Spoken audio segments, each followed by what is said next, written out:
Open your eyes. That's it. There's a good girl. How does that feel?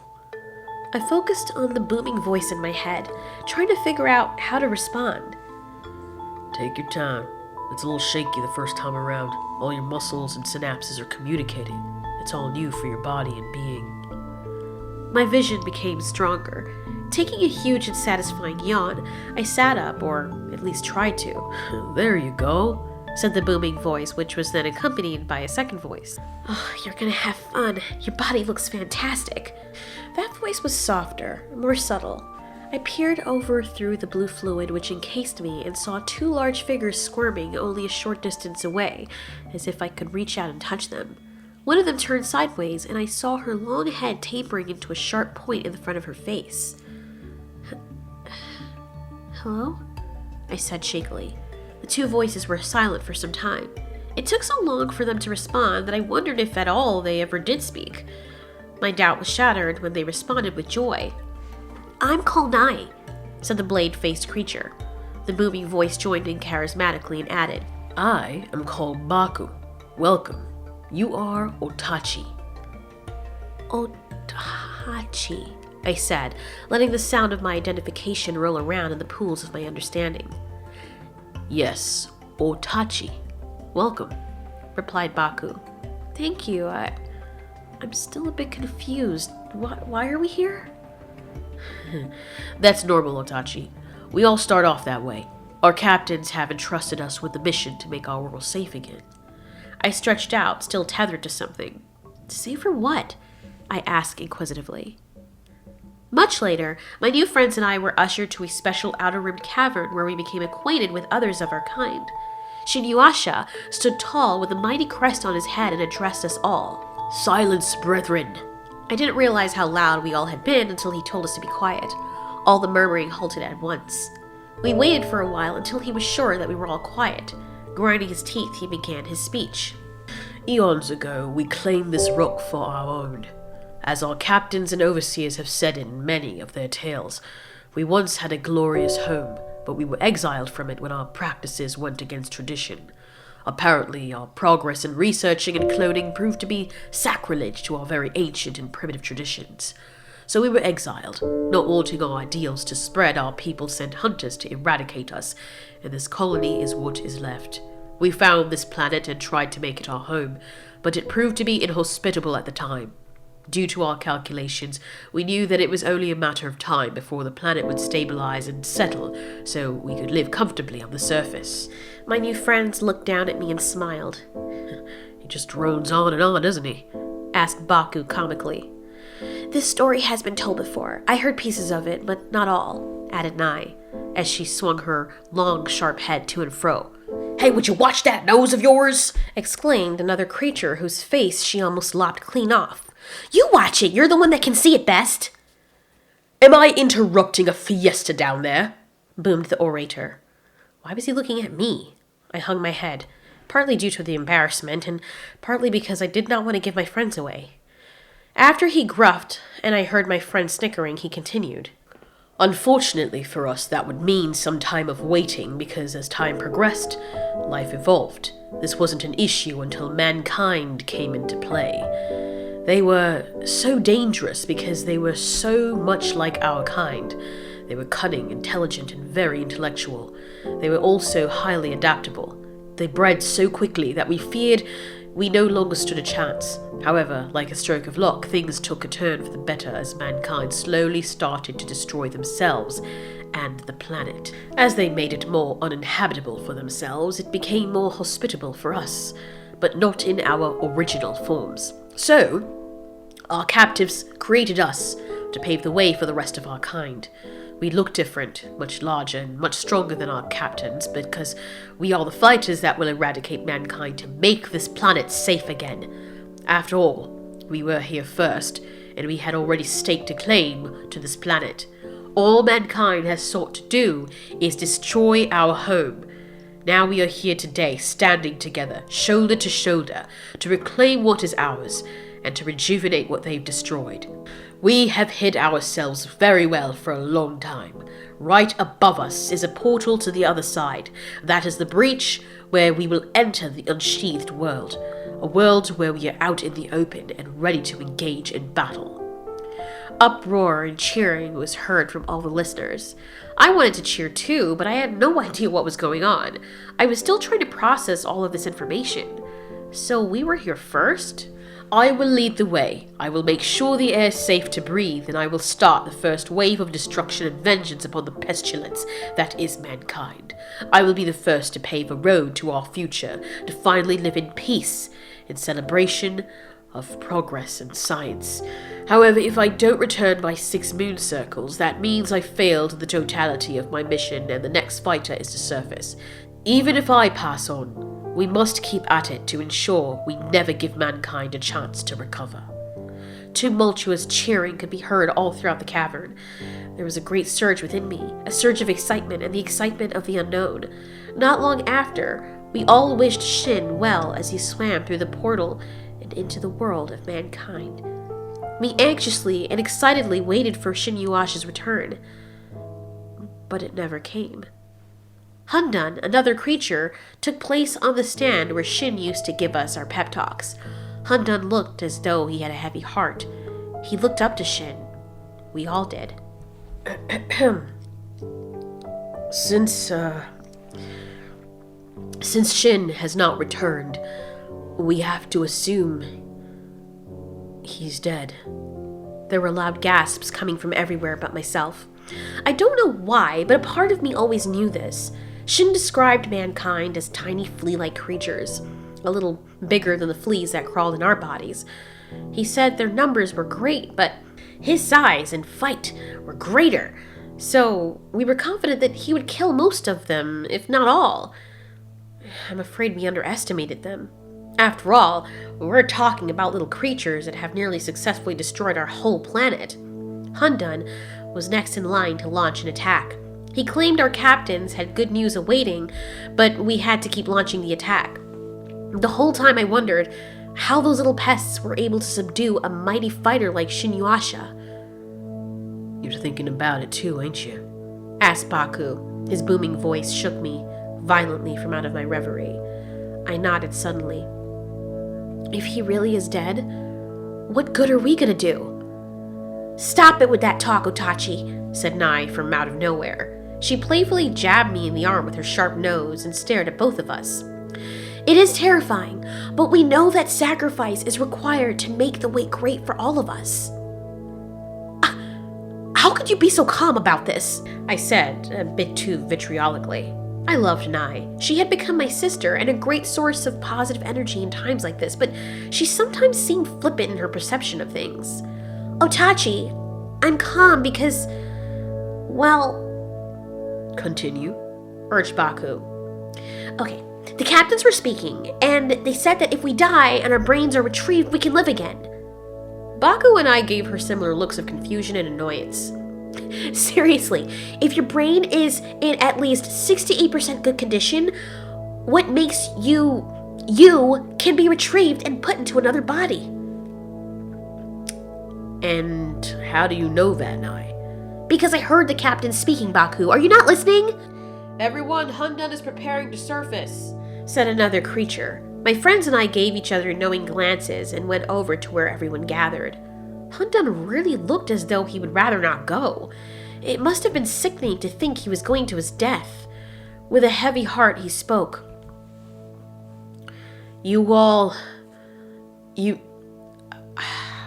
I'm going under the cover of dark, and I just... Everyone laid silent, not knowing how to comfort him. I felt the overwhelming need to shoot forth and wrap my long arms around his neck in a hug. Oh, he exclaimed. Hundan, you can do this, and we are right behind you. I let him go gently. It's as if this is all the crowd needed to see me do, because right after, they all started cheering Hundan's name. This encouraged him. He roared loudly and in triumph and courage and swam fast through the portal. Yes, Hundan! Otachi, that was beautiful what you did for him, said Nai. A time is coming when we may need the same, I replied, but my smile fell as I glided past her. I found the cove in which I usually slept and lay awake there. I felt her slink in and up next to me. We're all the same, Otachi. If Hundan doesn't make it and you or I do, it's the same as a victory for him. Not if he's dead, Nai. Not if he's dead. But he isn't really. Are we even? I turned around to face her, a little infuriated. What are you even talking about right now? She adjusted herself to face me comfortably. Otachi. Nai, I say patronizingly. We come from a background of ancestors that could do amazing things in the name of science. Do we ever really die when all we are is simply comprised by our memories and experiences? We can transfer and even replicate those. Nai, you're crazy. No, Otachi. Come, I'll show you. Nai, come on! I don't blame you for being the type to only believe something when you see it. As a matter of fact, we pride ourselves on that. I know I'm different from most of us because I'm more dreamy in the way I process things, but trust me when I say I have proof. Proof of what?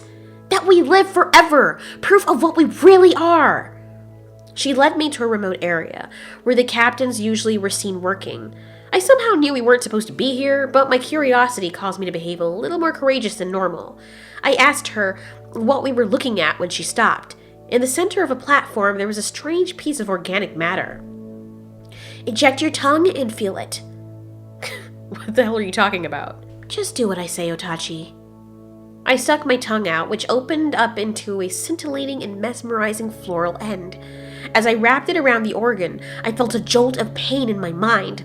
Suddenly, I could see everything. I could see the moments when I first opened my eyes and when my friends did it as well. I could even see moments before Hundan's death. I released the organ in fear. I quickly looked over at Nai. What the heck was that? She smiled smugly. That's what connects all of us. You see, we never are truly dead when our experiences are shared. It can be replicated. As long as our base remains, whoever dies up there can be revived down here. Yeah, that's providing we can retrieve their brains, as you said, I reminded her.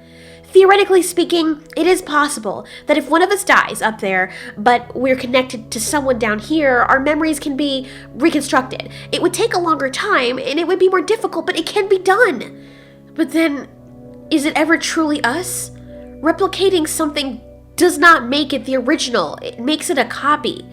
That's up for debate, Otachi. But if that body has all your memories and all your experiences, it is you because that's what makes you. I thought what makes us individuals is our DNA. It's what creates us, but it's not what forms us or identifies us. For example, your DNA is what makes you have this body and have it react a certain way to certain things and gives it certain powers. However, if you had a new body with different DNA but your same memories and experiences, that would be you even if you had new DNA. All of this philosophy made me tired. But something about what she said gave me hope. Everything seemed to have been going well. Every day I hung out with my friends Nai and Baku. Baku and I had become close. I would spend less time alone and more time with him. I enjoyed his company and his strength. I was resting on his leathery back when we heard a loud cry. I said in annoyance. Oh yes, we're being summoned. Why? I groaned into aggravation. Baku rose slowly, causing me to fall off him gently. I faced the direction of the noise. Where's Nai? I'm guessing she'll join us, he replied. When we went to the clearing, we were greeted with our orator. Everyone was shocked into silence when we saw who it was. Standing before us, clinging atop the rock which overlooked the clearing, was the largest creature I've ever seen. All of you took your sweet time getting here, he said, his voice booming. His voice was even deeper and more assertive than Baku's. He made the rest of us look like shrimp. When all of us were gathered into the clearing, the mighty creature waved his three-pronged tail around and slammed it forcefully onto the rock. I don't know if you all noticed, but it has been 4 moon circles since our last fighter surfaced. He's dead. We all gasped in unison. No, I whispered in sorrow. Poor Hundan. He didn't even want to go. I looked around to see if I could find Nai, but she was nowhere to be found. As you know, it is time to surface again, the great creature said. But it seems a little too soon, Rui, a creature somewhere behind us bellowed. Suddenly, Rui leapt up into the air and glided down with elegance right over us and towards where the statement came from. The huge creature returned, carrying who we assumed was the owner of the voice back to the rock he was on, only to tear its head off right in front of us. Our eyes all widened in shock. What is he doing? She, Baku corrected me. What? Ruiona is female. But she sounds like a male. She's the largest of us all, so, of course, we're gonna perceive her that way. She's also the mightiest warrior, the one who's in charge of our world, keeping us safe. It's a good thing, too, because none of us have been able to best her in battle.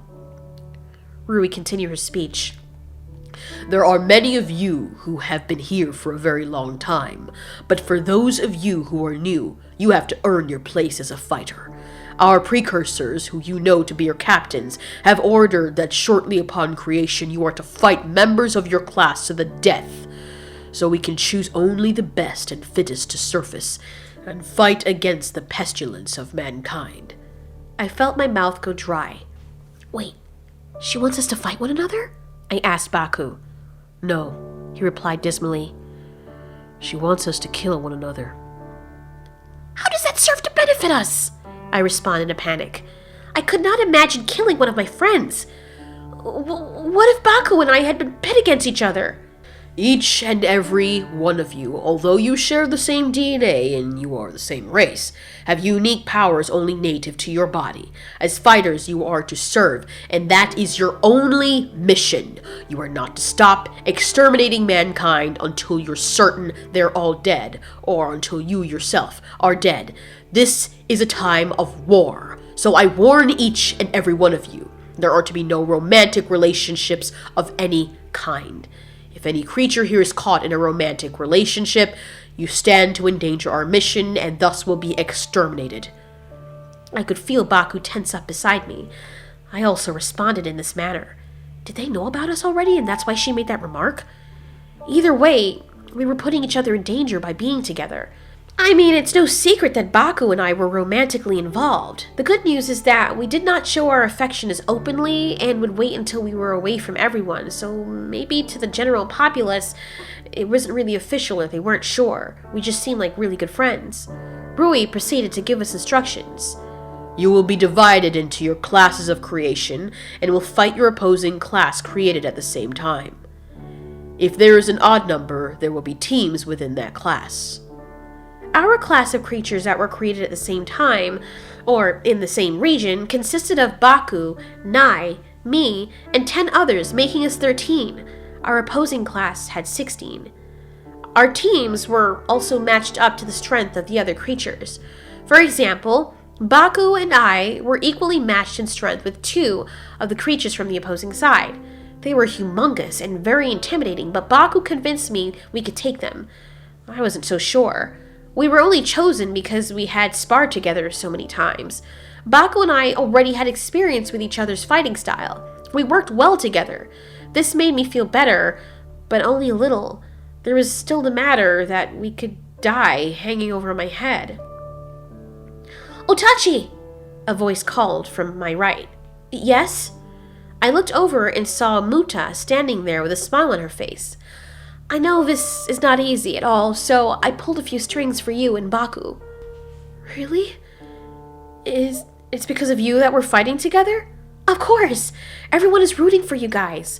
We can't let you face the mankind alone." I reached out and nuzzled her with my head. She smiled. "Thank you, Muta. Thank you so much. Hunden was my best friend, and I never forgot what you did for him." And with that, she quickly swam away. When the fighting day came, Rui oversaw the event. Our captains were there too, although they seemed to be taking notes more than watching our fight. I don't know why this annoyed me. Nai faced an equally strong opponent, and I worried that he might have been too much for her. However, I shouldn't have doubted. With that long blade on her face, she cut through his body like fish flesh. The time came for Baku and I to fight alongside one another, when we were suddenly blindsided. At the very last minute, Rui told us we'd be fighting our own opponents alone. I found this was very strange. Needless to say, I was a bit paranoid that the only reason that she did this was because we were a couple. The fight between Baku and his opponent went smoothly. Baku annihilated his opponent, smashing his head in between his huge fists. I struggled a bit. My opponent was much larger than I was, and a few times I felt as though I was going to die. However, when I was being choked from behind, I felt something surge within me. I kicked my opponent off of me, turned to face her, and then with all of the anger unleashed from within me, a jet stream of viscous blue fluid that burned straight through her face. I won the battle. I heard Baku and Nai cheering for me. I felt sick to my stomach, and for some reason I could not rejoice with them. Why did they not allow me to fight alongside Baku? Was I going to face the pestilence alone? So far, everyone we've sent up there has died, and I wasn't going to sit here and pretend that this didn't worry me. Very late at night, Baku met me in another one of her secret places. We laid down next to each other and discussed our battle. Baku was more excited than I felt. He felt the thrill having crushed that other creature's skull, and he felt proud in knowing that he was strong enough to help protect us and help build a better future. He looked into my eyes as he caressed my face with his very large hand. You know, Otachi, if we survive and we accomplish the mission, we can live up there free, above the surface, I mean. We will never have to hide anymore. What you mean to say is that we'll be killed for being together.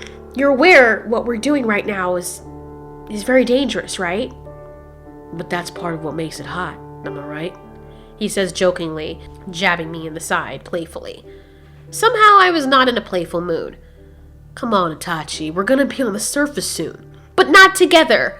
The only way they'll send you up is if another creature is dead! Not according to Nai. She said things are changing and the recovery time of the portal is decreasing. That means that more of us can go in shorter intervals, and could possibly even together. There's only a certain mass threshold at certain times that allows each creature to go through. That's why we have to wait for quite some time until the portal stabilizes again before we can send someone else. Apparently, in the past, they tried sending many at one time and the portal collapsed in on itself, killing them and almost killing us. In other words, we have to break it in. I gave him a serious stare. I'm serious. I don't know when they're going to be sending us, but there's a very big chance that if we go late enough in the game, we can go together. Baku held me close, then even closer. That night, my hope was revived. It had been exactly 4 moons since Hundun surfaced. Again, we all cheered encouragement as Kaisef surfaced. He was one of the best fighters of his time. When he didn't return, another creature surfaced to take his place. It is when that kaiju went to the surface that this changed the game for the rest of us.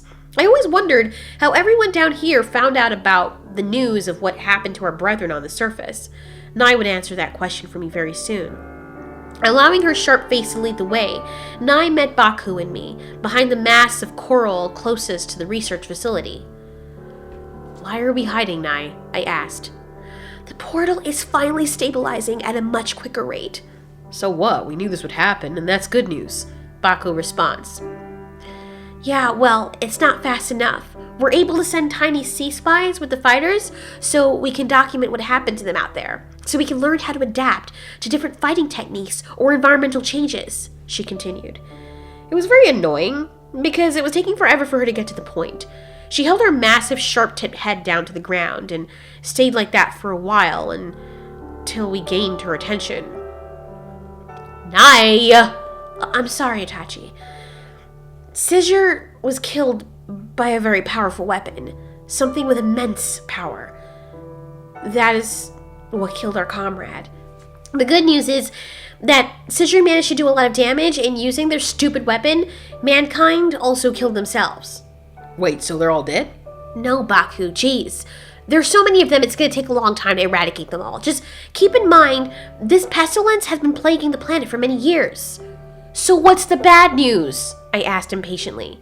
The bad news is that, in response to this, the humans now have fighters of their own. There are great, mighty monsters that are as big as we are, and they're roaming the lands and the seas. That's impossible, I said, scoffing at my friend. but she was totally serious. Is it? Look at all they'd been able to accomplish in such a short space of time. Mankind also adapts to its environment and its predators, and right now, we're its predators. I imagine that she might have been over-exaggerating and that these monsters could not have been that bad. We've witnessed some of what their monsters are, large creatures that were native to the ocean. The biggest ones were right outside the portal, and they were surprisingly easy to kill. I wouldn't understand how dangerous the actual mankind's monsters were and what it meant for our mission until it was Nai's turn to go to the surface. We sent many fighters to try and eradicate the monsters so we could continue on our mission. These fighters acted as scouts to see how bad things were and what we were dealing with. When Rory had called us in for another meeting, she revealed to us that our precursors or captains had speculated a long time ago this would happen, which is why we were also created. The way we were, that is. We were larger than our former warrior friends, and we also had more unique abilities than they had. This made us just as dangerous, if not more dangerous, than the monsters that mankind had stationed outside their nests. We were told that these monsters had unfathomable strength, that these monsters matched many of our kind in power, and have killed many. I was nervous. I wasn't going to lie to myself. If mankind was dangerous in their tiny forms, then how much more dangerous would they be in large forms, our size? Before we knew it, it was time for Nai to surface. I've never felt dread the way I felt that day. I wanted more than anything to protect her and to keep her from surfacing, but I knew this was part of who we were. Baku must have seen my face because he then said, "Don't worry, OTACHI. Nai's a fantastic fighter and she can handle herself. She's gonna be fine. And if she could hold on out, then we'll be up there to join her. We'll see her again." OTACHI, my friend, I'm not afraid. Remember what we talked about? Nai, stop it. I'm serious. We never truly die. And if you really believe this, then you will be absent of fear when you go to face the pestilence. We will see each other again. Don't be scared for me. I'm not afraid.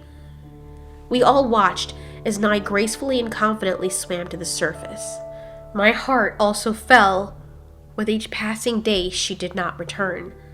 She was right about one thing. We now get news of what happens on the surface.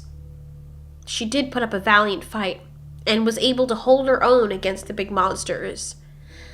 But ultimately, she died.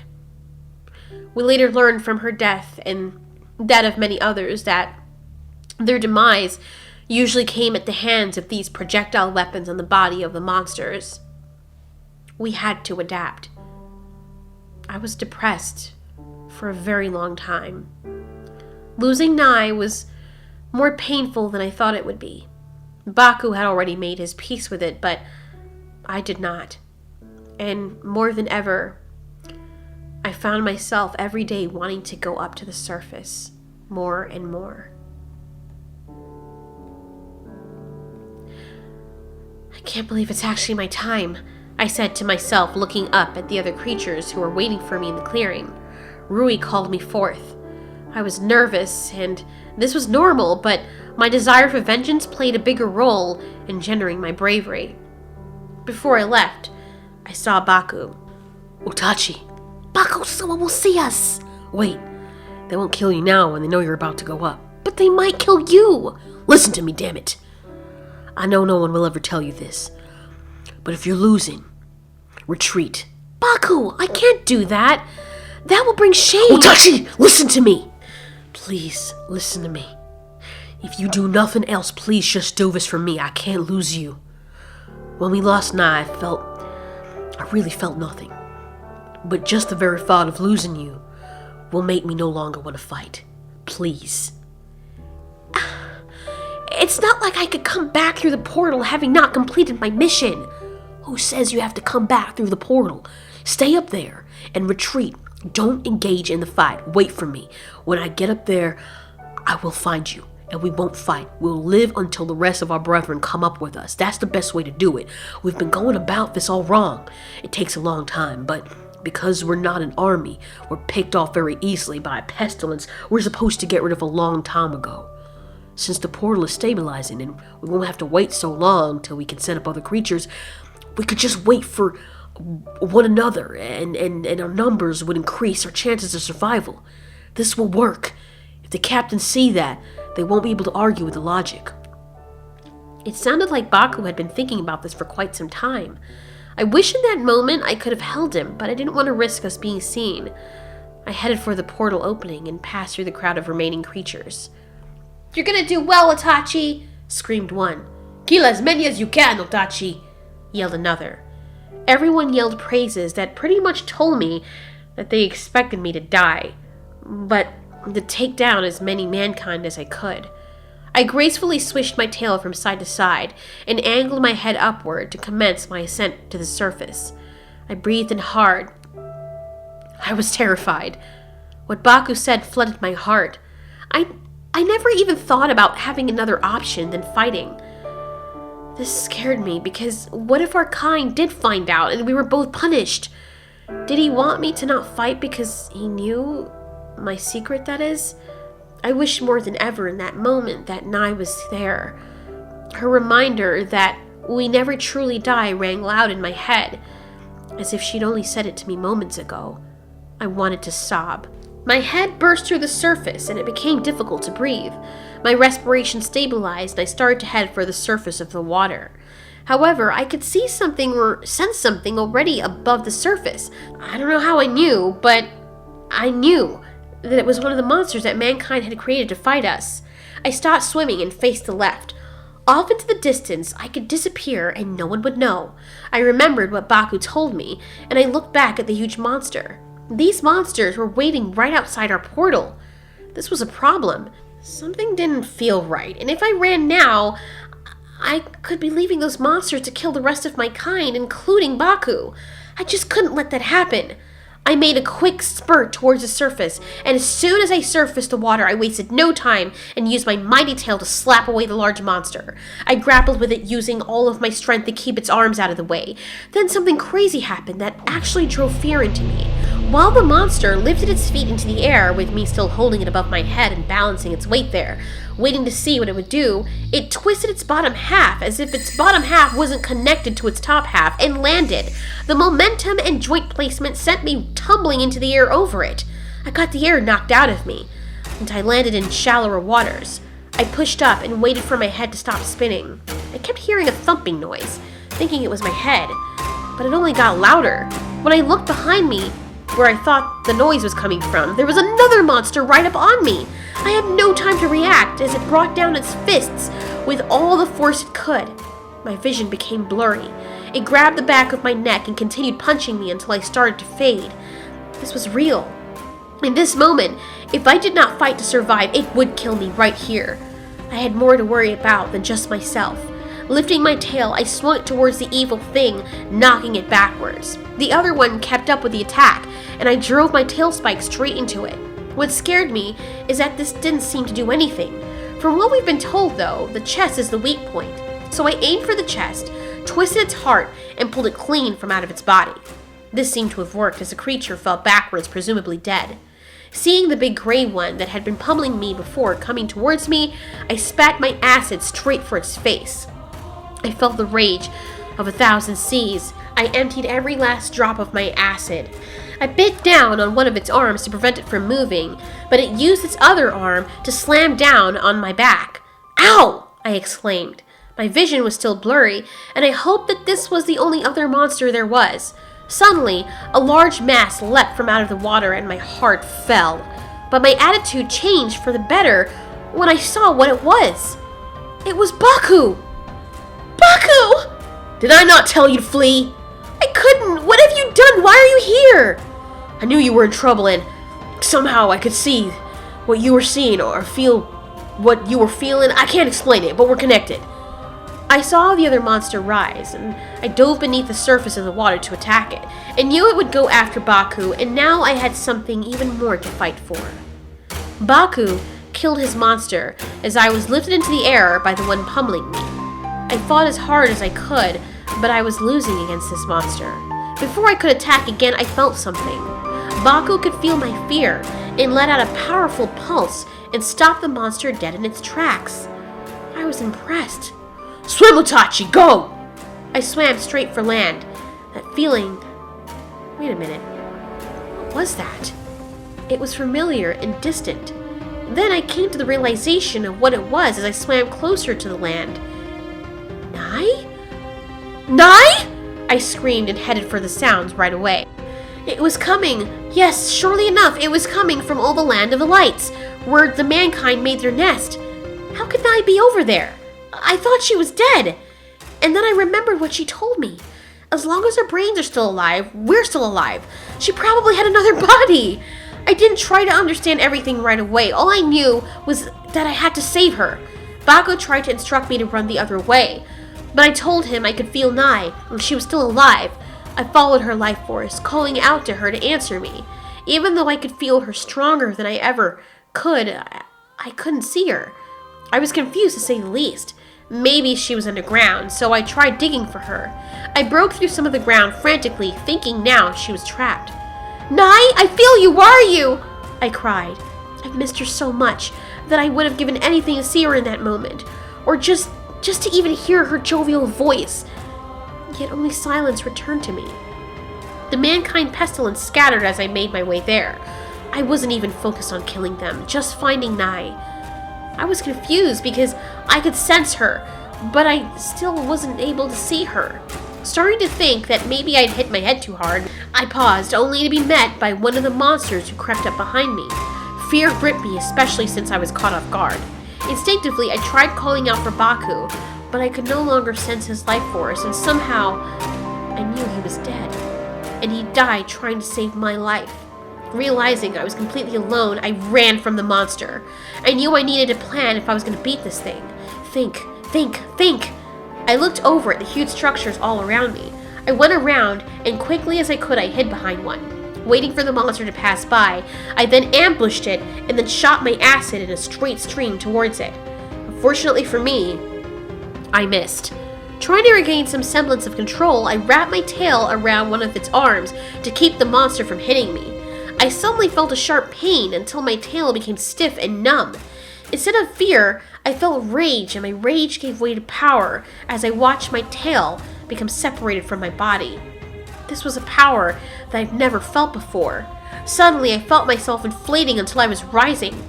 Looking to either side of me, I saw that I had stretchy things attached to my arms. I could fly. Without hesitation, using my hind legs, I grabbed the monster and flew high into the air, higher than I have ever been, determined to go straight up and send this thing off the planet.